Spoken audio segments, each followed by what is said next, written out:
we will discuss about the blood. As I have told you, it is the medium of transportation. It behave just like the medium. What it means, whatever the things that are going to circulate inside the body, that takes place with the help of blood only. कोई भी चीज body के अंदर circulate हो रही है, उसके लिए कौन रिस्पॉन्सिबल है? ब्लड रिस्पॉन्सिबल है. That's why it is known as the medium. Now the second point is that I have already told you that it is a connective tissue. कौन सा connective tissue होता है? Fluid connective tissue. Fluid connective tissue. Now we will see about the composition of blood. What are the components are found in the blood and what is the composition of the blood? So when we are discussing about the blood is made up of two things. The first is blood cells. And the another one is the plasma.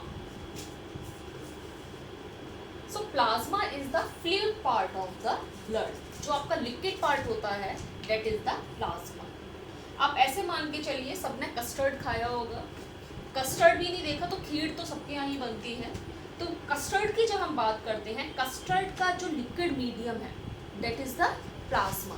और उसके अंदर क्या पड़े रहते हैं? हम बहुत सारे फ्रूट्स और ड्राई फ्रूट्स डालते हैं, चाहे वो खीर है, कस्टर्ड है. तो वो जो सॉलिड पार्ट उसके अंदर हम डाल रहे हैं, आइदर इट इज फ्रूट्स और dry fruits, these are the blood cells. तो जैसे कस्टर्ड होता है, उसी की तरह क्या है, हमारा ब्लड होता है. उसमें लिक्विड फॉर्म प्लाज्मा है, जिसके अंदर ब्लड सेल्स एम्बेडेड रहती हैं या उसके अंदर ये पड़ी रहती है. तो हमें यहाँ देखना है what are the blood cells that are found in blood. So there are three kind of blood cells found. सब लोगों ने सुना है इसके बारे में, RBC, WBC and platelets. ये टर्म्स तो सबने सुनी हुई है, RBC, WBC and platelets. RBC are known as red blood cells, WBC are known as white blood cells and the platelets. But here we are going to use some scientific term to these cells. So RBC, red blood cell, is also known as erythrocytes. WBC is known as leukocytes and platelets are known as thrombocytes. THR, thrombo, THRMBO, thrombocytes. So these are the blood cells that are found inside the body. Erythrocytes, that is known as the RBC, leukocytes, WBC, and thrombocytes, that is known as the platelets.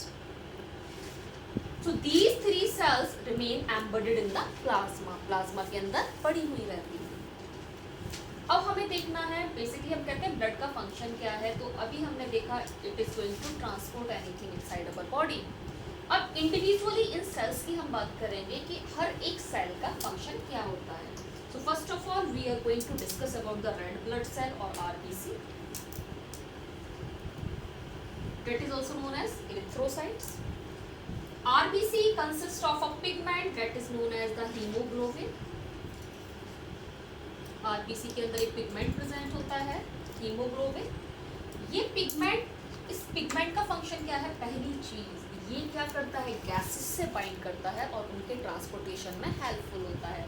तो हम कहते हैं basically oxygen का transportation किसके through होता है? With the help of blood. और blood के अंदर कौन सा कंपोनेंट है जो ऑक्सीजन के ट्रांसपोर्टेशन में हेल्पफुल है? That is the RBC. और RBC के पास ही स्पेसिफिक पिगमेंट है हीमोग्लोबिन, जो ऑक्सीजन या कार्बन डाइऑक्साइड से बाइंड करेगा और उसको एक जगह से दूसरी जगह पे ट्रांसपोर्ट करेगा.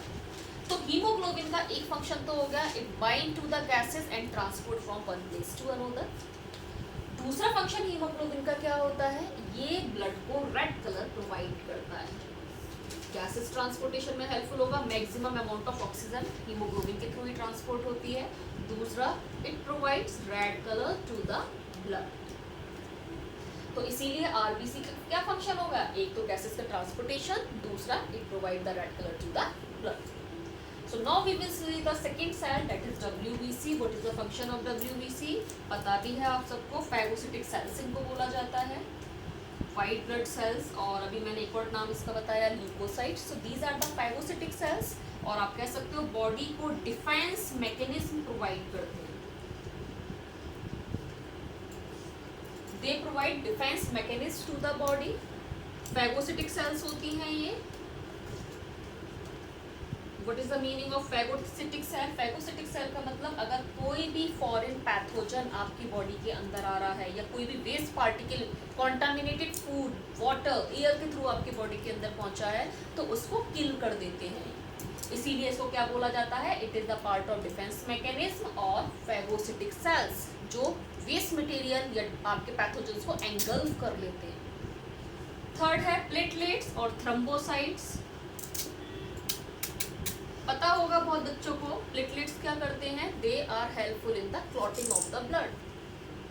तो ब्लड की क्लॉटिंग में हेल्पफुल होते हैं। इसीलिए आपने देखा है, अगर स्पेशली डेंगू के केस में तो सबने ही सुना होगा, प्लेटलेट काउंट्स क्या होते हैं? बहुत डाउन चले जाते हैं। और अगर किसी के प्लेटलेट काउंट बहुत डाउन हो गए, 10,000 से नीचे जाने लगते हैं, तो लास्ट स्टेज अगर आ जाती है उस टाइम क्या होता है? आपने हमेशा सुना होगा डेंगू केसेस में अगर किसी की डेथ होती है तो क्या होता है? उसकी जो भी ओपनिंग्स हैं बॉडी की, वहाँ से ब्लीडिंग होने लगती है। और ब्लीडिंग क्यों होने लगती है? क्योंकि प्लेटलेट्स काउंट्स की वजह से उनके ब्लड में क्लॉटिंग नहीं हो पाती। क्लॉटिंग नहीं हो पाती, थक्का नहीं जम पाएगा तो क्या होगा? आपका ब्लड फ्लो होने लगेगा जहाँ से उसको स्पेस मिलेगी। तो प्लेटलेट्स बेसिकली क्या करते हैं? It is helpful in the clotting of blood.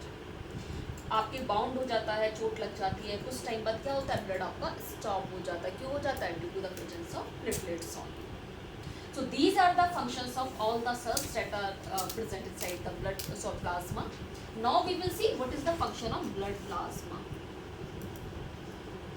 तो बेसिकली मेन फंक्शन जो ब्लड प्लाज्मा का होता है, it is also helpful in the transportation of gases.